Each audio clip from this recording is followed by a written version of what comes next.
right, hi everyone, and welcome to our webinar.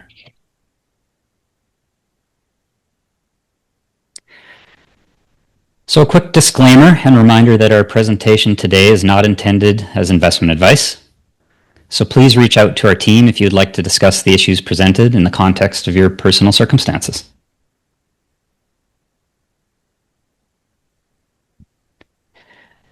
For those that haven't met me, my name is Steve, one of the 4 partners at Clear Sky, and I work out of the Edmonton office. I started my career as an accountant with a specialty in tax, and now I focus on both tax and financial planning issues. I have with me today 2 other presenters. Chelsea is also a chartered accountant and certified financial planner working out of our Edmonton office. Although you are most likely to run into Chelsea during the personal tax season, she also works directly with clients on their financial planning matters. We also have Lyle, who has the Qualified Associate Financial Planner designation and works from our Calgary office. If you're located in Calgary, then Lyle will be the one working with you on your financial plan. Lyle is also famous for getting even our most non-tech savvy clients logged into their CRA tax accounts. Although Lubov isn't presenting today, she works out of the Edmonton office, and you'll often hear from her when you are sharing documents with our office through the portal or in response to other questions you may be sending in. Today we're going to be discussing 3 topics. Up first, I will be covering retirement living and continuing care from a planning perspective. Next, Chelsea will review the most tax-efficient ways to withdraw from your investments in retirement. And lastly, Lyle will be reviewing the CRA's tax installment requirements. We'll be posting this webinar to our website, but during the webinar, if you have a question, please feel free to use the Q&A button for this purpose. We will do our best to answer your questions during the course of the presentation, and we'll be sticking around for a few minutes after the presentation has ended to make sure that everyone gets a response. Please note, other attendees may be able to see your question once it is answered. You will also see some polls popping up during the presentation. As in past webinars, we are always curious about your thoughts on various topics, so feel free to participate. All responses are anonymous. Today's poll questions are all about the Auditor General's report on the CRA's contact centers. This report was released a few weeks ago and is based on 167 calls made by the Auditor General to CRA call centers to test the accuracy of CRA responses to general tax questions.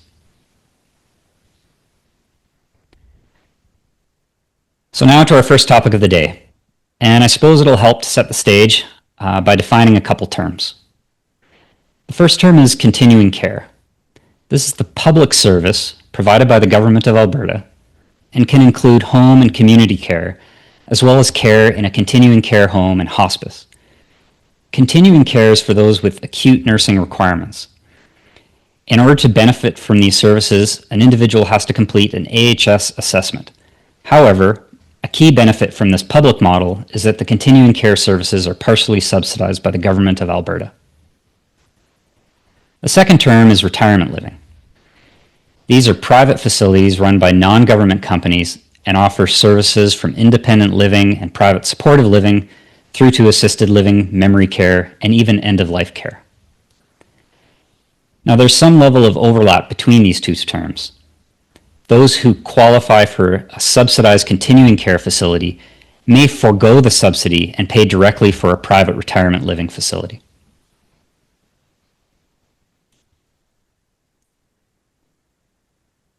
In Alberta, there are 3 types of continuing care homes, creatively designated Type A, Type B, and Type C. And helpfully, I'll present these out of order. We'll start with Type B, which was previously called supportive living. And it accommodates those with complex and chronic health issues who need regular support. Here you get meals and health support while still allowing for some independence. 24-hour nursing care is available, though it may not necessarily be on-site. Often it's by call or virtual, but medical assistance from aides is typically available 24 hours on-site. Next is Type A. This was previously called long-term care and is for those with more complex health issues requiring care that can't safely be delivered at home or in a Type B facility. Here you have access to 24-hour on-site nursing care. And lastly is Type C, which was previously called hospice. This is for the delivery of palliative or end-of-life care services.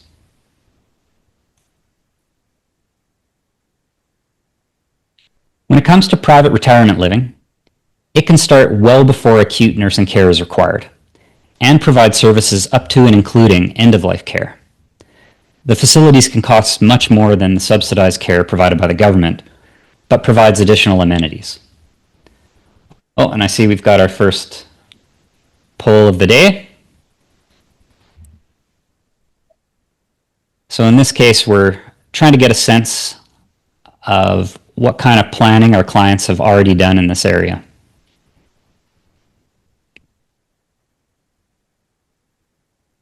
So I'll give everybody some time to read and answer. How prepared do you feel for potential long-term care costs?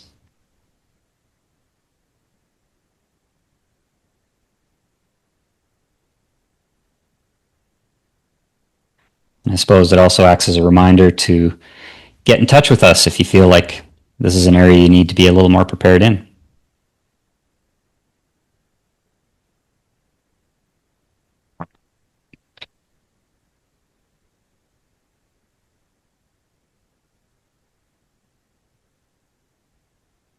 All right, so it looks like the vast majority of people are in the somewhat prepared category. In other words, you've got it penciled in, but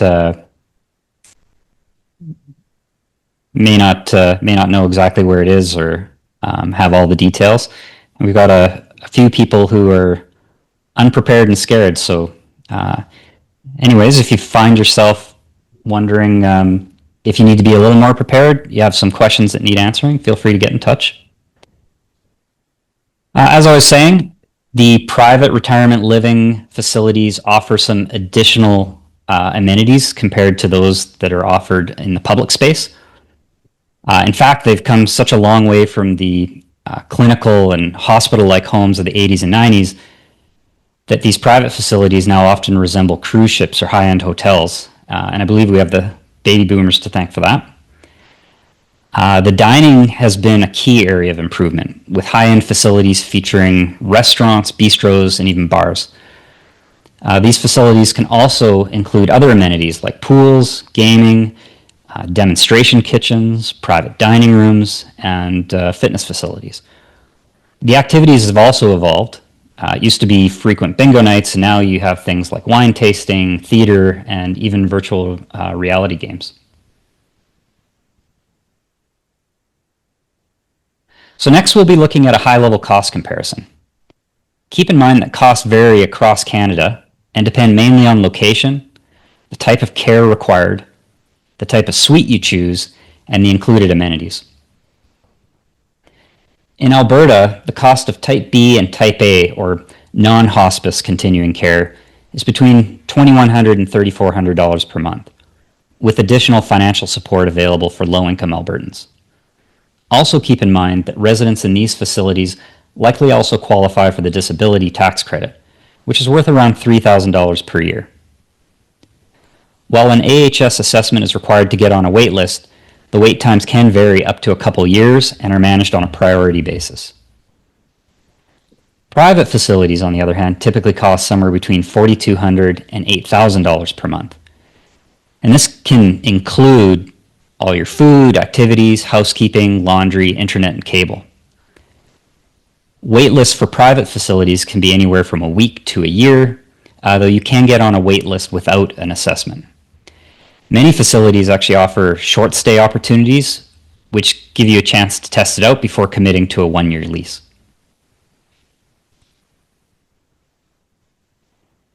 When it comes to costs, a frequent question we get is whether it's cheaper to age in your home. While this can certainly be the case, it's also important to make an apples-to-apples comparison by including things like home maintenance costs, daily living expenses, and can't leave out social activities. You may also incur costs to modify your home to accommodate mobility needs. These modifications may need to be reversed prior to selling your home, or they may reduce the resale value. And lastly, even if you age at home, you may need some personal home care. And so here I've got a bit of a summary on what that additional care may cost.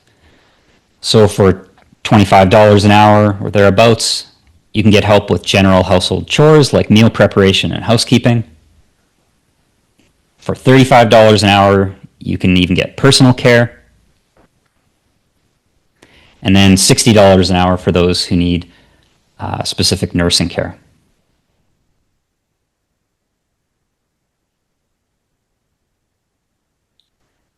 So the most misunderstood issue in the area of continuing care and retirement living is the total length of stay, which is really the biggest driver of cost. In Canada, the average age of entry into these facilities is a person's mid-80s, and so the average length of stay for a resident is around 2 years. Now, this isn't because residents are choosing to move out, but rather because people often wait until their needs are critical before moving in the first place. And so they're typically living out their final couple years at one of these facilities. So when is the right time to consider a move? Well, the way I like to answer that question is with a question of my own, which is to ask whether a person is thriving in their current living situation. And by that I mean, are they struggling with home maintenance? Are they living on a tea and toast diet? Do they have safety concerns?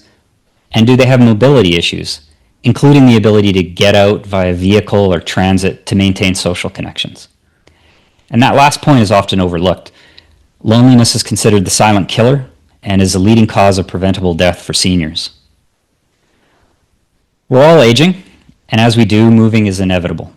While there is no perfect time to move, the worst outcomes occur when we wait too long and end up being forced to make a rash decision in a crisis. Our recommendation, as always, is to reach out to our team here at Clear Sky so that we can help you plan for these outcomes and costs. So next up, we have Chelsea, who will be speaking about retirement drawdowns.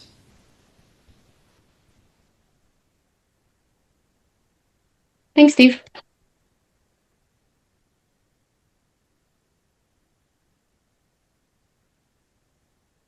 So you've saved for years and have finally reached retirement. Now what? One of the most common questions we get is, how does it work when I begin to withdraw money from my investment accounts? There are really two parts to this answer. The first addresses how we recommend which investment account to withdraw from, and the second is the mechanics of the withdrawal, the how and when you get your withdrawals. As a quick refresher, there are several investment account types that our clients typically hold. Each has specific characteristics.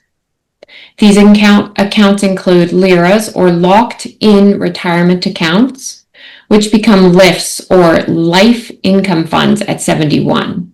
They're generally a result of previous employer pensions.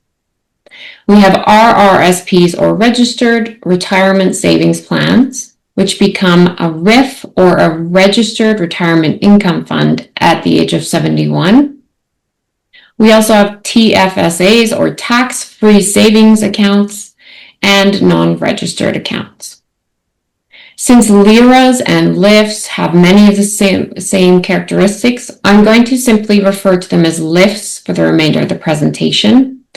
I will do the same with RRSPs and RIFs and refer to them only as RIFs from now on. Each of the various investment accounts have identifying characteristics. When considering withdrawing cash from an investment account, there are some characteristics that are important to keep in mind. In a non-registered account, such as a cash account, income is taxed in the year that it's earned, regardless of whether the money stays invested or is withdrawn. Keep in mind that capital gains are only triggered on the sale of a security. Since your income is taxed as it is earned, there is no additional tax to pay when you withdraw from this type of account. Money held in a RIF account can earn income on a tax-deferred basis, but it will be fully taxable to you when you make a withdrawal. LIF accounts are similar to RIFs in that the income is not taxable unless it's withdrawn. The main difference from a RIF account is that LIFs have more restrictions placed on them. For example, maximum annual withdrawals. For TFSA accounts, income earned is not taxable at any point, and additionally, withdrawals are not taxable.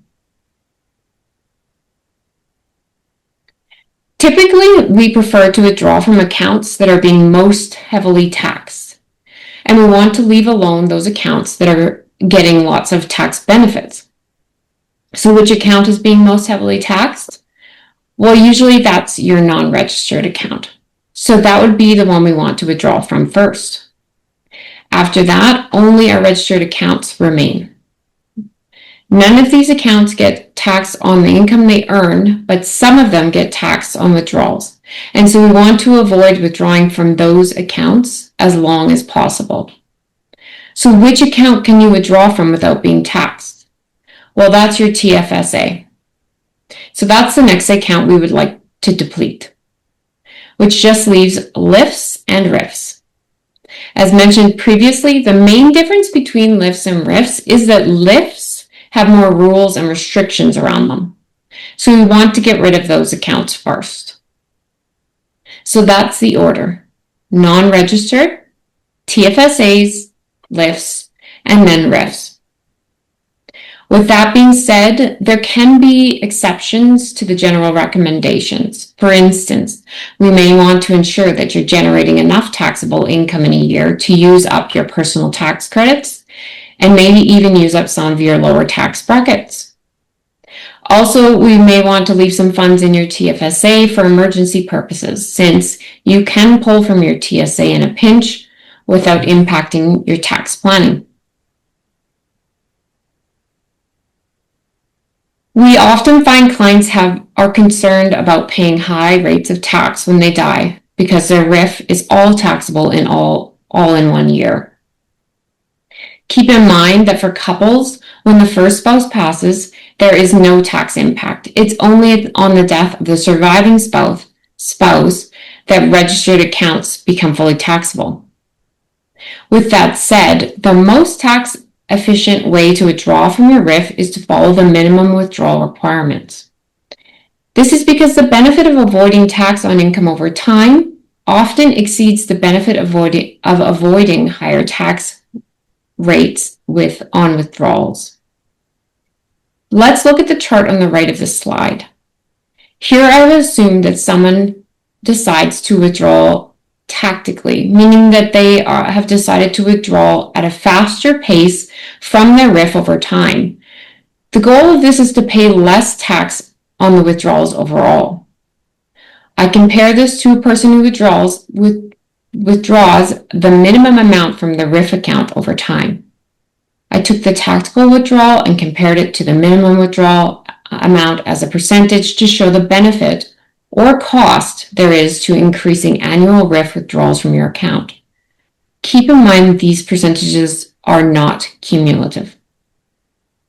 As you can see, the person who withdrew extra RIF amounts over an estimated lifetime is slightly better off to the extent they die at their estimated life expectancy. In this case, we've assumed 8 years of life expectancy.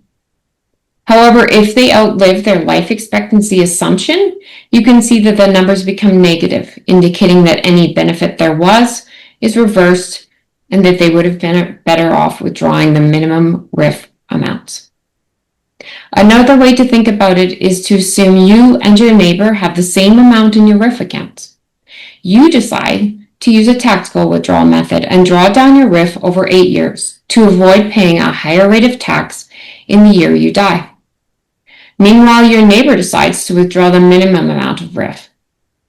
This chart tells us that if you both died in, let's say, year 4, you would have been better off than your neighbor by 2.6%. But if you were both to live 12 years instead of your estimated 8 years, you would have drawn everything out of your RIF while your neighbor was drawing theirs down more slowly. You can see that if this is the case, you would have been worse off compared to your neighbor by 5.3%. I ran several different life expectancy timeframes using the tactical withdrawal method and found that you're better off by up to 3%. But in each case, keep in mind if the person outlives their estimated life expectancy by only a couple of years, you will be worse off. With this being said, for clients with over $1 million in RIF at retirement, or for those with specific medical concerns, we will often take a closer look to see if circumstances warrant different strategies. If this sounds like something you'd be interested in discussing further, please reach out to our planning group with questions or concerns in this area. This brings us, I see there's a poll. Go ahead, Steve. Yeah, so as I mentioned off the top, we've got a few questions on the recent Auditor General's report. And as a reminder, what happens here is the Auditor General has some staff that basically call the CRA. They don't say that they're from the Auditor General's office. They pretend to be normal, everyday citizens asking questions. And then they rate the CRA staff on their answers. And so what we're curious to know from you is, can you guess what percentage of the call staff's performance review is based on response accuracy? So in other words, when the call center staff are getting their HR review at the end of the year, how much of that depends on how well they answer general questions? And then our second question, how many hours per year are CRA call staff provided with coaching in this area?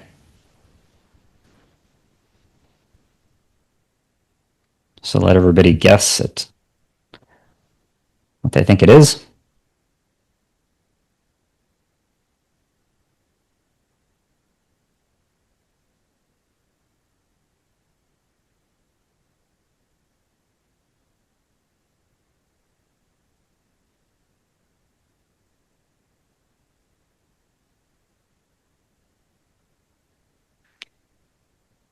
And I suppose the answers I'll see are everybody's guesses, but I will let everyone know what the actual answer is, and you can see all this in the Auditor General's report. All right. We definitely have some people who've seen the report. So when it comes to the percentage of call staff's performance review, the actual answer is 9%. So in other words, very little weight is given to how accurate staff are in answering questions, as it turns out. And in terms of coaching, I'm just going to pull this down. It turns out that the correct answer is half an hour. So on average, CRA call center staff get 30 minutes of coaching per year on answering general tax questions. So startling results there in the report. Thanks, Steve. So moving on, this brings us to the second part of our withdrawals. How does the money actually make it to your bank account? The first step in withdrawing money from your investment accounts is actually to determine your lifestyle spending needs. Based on this, we can determine what income sources will be used to pay your monthly lifestyle spending. Most of you will have other types of retirement income like CPP, which stands for Canadian Pension Plan, OAS, Old Age Security, and maybe a pension, like a defined benefit pension. We'll figure out how much money you need to supplement this other income to achieve your desired spending.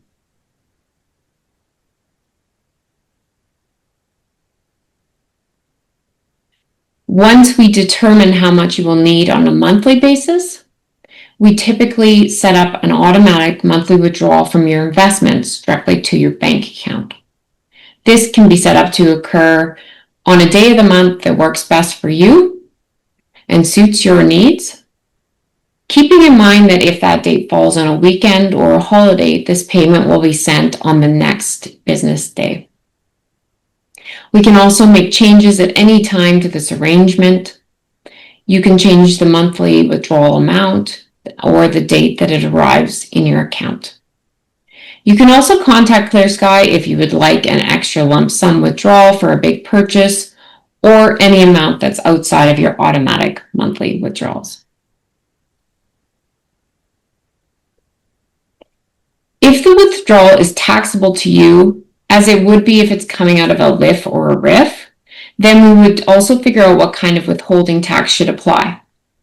For these cases, we would withdraw more than you need, with part of the withdrawal going to the CRA as an installment payment towards that year's taxes. The remaining amount would be transferred to your bank account. The withdrawals from TFSAs and non-registered accounts do not get increased for tax payments. The amount requested will be the amount withdrawn from your investment account.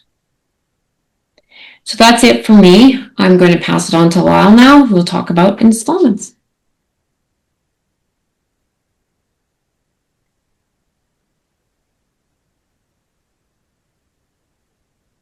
Okay, well, thanks, Chelsea. As mentioned, I will now review the CRA's installment requirements for personal income taxes. So, what are CRA installment payments? Well, a common misconception is that income tax is only owed following the end of a year. But in fact, Canada's tax system is pay as you go, and you are meant to pay taxes on your income as you earn it throughout the year. So if you're a wage earner, your employer is responsible for deducting income tax from each paycheck. You may also have income tax deducted at source from retirement income, such as RIF payments, CPP, and OAS.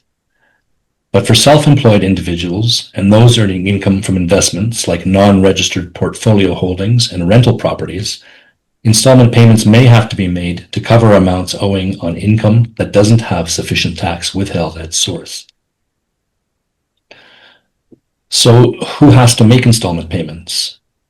Well, you may have to pay installments if your net tax payable will be more than $3,000 in the current year and was more than $3,000 in either of the 2 previous years. Your net tax payable basically includes the total of your federal and provincial taxes, less amounts already withheld at source, such as the amounts shown in Box 22 of your T4 slip or Box 28 of your T4 RIF slip. So when are the payments due? Well, if you prepare your own tax return, keep in mind that installment payments for the current year are due quarterly on the 15th of March, June, September, and December. If you pay someone to prepare your tax return, they will likely provide you an installment payment schedule. Also, the CRA will usually notify you if it's likely that you'll have to make installment payments, typically sending out installment reminders twice a year, one in February and one in August. The February reminder includes the CRA's suggested installment amounts due in March and June, while the August reminder includes the CRA's suggested installments amounts due in September and December. But remember, the onus is on you to pay on time. So how do you calculate these installment payments? Well, the CRA allows you to calculate your installment payments using one of 3 methods. The first is called the no calculation option, and this is the method the CRA uses to calculate your installments. This method requires a couple of calculations, which we'll look at on the next slide. The second method is called the prior year option, and with this option, the 4 installments are each based on 25% of your net tax payable for the prior year. And finally, the third method is called the current year option. And with this option, the 4 installments are each based on 25% of your estimated net tax payable for the current year. So let's take a closer look at how installment payments are calculated using each of the 3 methods. Net tax payable, of course, will vary with changes in income, not to mention changes in other factors such as tax rates and tax withheld at source. But for today's discussion, we'll focus on changes in income. For example, unusually high capital gains in a given year will generally result in higher tax payable that year. Conversely, the loss of employment income upon retirement will generally result in lower tax payable going forward than you had during your working years. So, let's assume it's April of 2025 and you're preparing your tax return for 2024. At the top of this slide, will see your hypothetical net tax payable amounts for 2023 and 2024 and your estimated net tax payable for 2025. Using the no calculation option, your March and June installments are each based on 25% of your net tax owing from your 2023 return, and your September and December installments are each based on 50% of the net tax owing from your 2024 return, less the total of your March and June installments. You may find this method useful if you think your net tax owing for this year will be in line with or higher than the previous 2 years. And this is called the no calculation option, since it's the method the CRA uses to determine the installment payments provided on the reminders that they send you. Now, using the prior year option, each of the 4 installments is based on 25% of your net tax owing from 2024. And you may find this method useful if you think your net tax owing for this year will be similar to the prior year and less than the net tax owing for 2 years prior. But note that to use this option, you would need to have your prior year's taxes done before March 15th of this year in order to know how much to pay for this year's first installment. Finally, using the current year option, each of the 4 installments is based on 25% of your estimated net tax owing for 2025. Now, this option may be useful if you think your current year income will be significantly lower than prior years. However, if your estimate is too low and your payments are less than those determined under the no calculation option, you may be charged arrears interest. Again, note that if you use this method, you still need to pay your first installment for this year by the March 15th deadline. So what are these potential interest charges? Well, for Canada.ca, the CRA will charge you installment interest if all of the following apply. First, if you are required to pay installments for the year. Secondly, you receive an installment reminder during the year that shows an amount to pay. And thirdly, you did not make any of your installment payments, you paid late, or you paid less than what you had to pay. Any interest will be charged at the CRA's prescribed rate, compounded daily from the date that the payment was due. And the CRA's prescribed rate for the 4th calendar quarter of 2025 is 7%. So how do you pay your installments? Well, there are several ways you can make your installment payments. Online through your bank, online using the CRA's My Payment service, in person at your financial institution or a Canada Post location using a remittance voucher, or by mail using a remittance voucher. Now, if you choose not to pay electronically and so need a remittance voucher, you can order a pre-populated personalized remittance voucher via your CRA My Account online. If you have not registered for the CRA My Account service, then you can call the CRA to request a voucher. Or you can download a non-personalized form called an INNS3 directly from the Canada.ca website. And here's just an example of a pre-populated, before we get that, it looks like we've got another poll that's popped up. Yeah, and this one is really the climatic finish to the Auditor General's report. So here we've got 2 questions. The first is asking, how often did CRA staff provide accurate answers according to the Auditor General? And the second question is, how often does the CRA think it's providing accurate responses according to their own internal documents?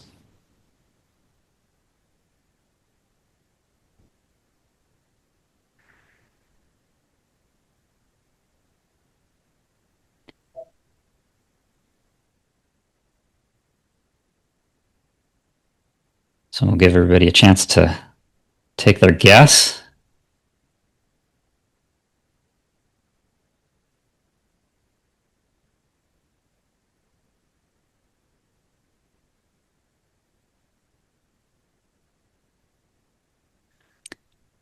All right, so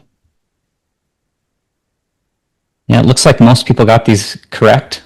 So yeah, the correct answer is the CRA seems to get the right answer to people's tax questions around 17% of the time, which is startling. But their own internal measures seem to have them up around 87%. So a pretty massive disconnect there, which is why a lot of these stats were published in the papers within the last week or two, because everybody was surprised at just how bad these were. Sorry, back to you, Lon. Thanks, Steve. And so, yes, here on this slide is just an example of what a pre-populated sample remittance voucher looks like. And you'll see that it's populated with a social insurance number at the top, and down at the bottom it has your name, address, and then the balance owing.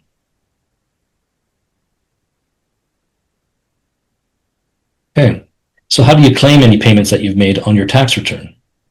So when you file your personal income tax return, the installment payments that you've made are reported on line 47,600, called tax paid by installments. These payments are subtracted from your total tax owing for the year.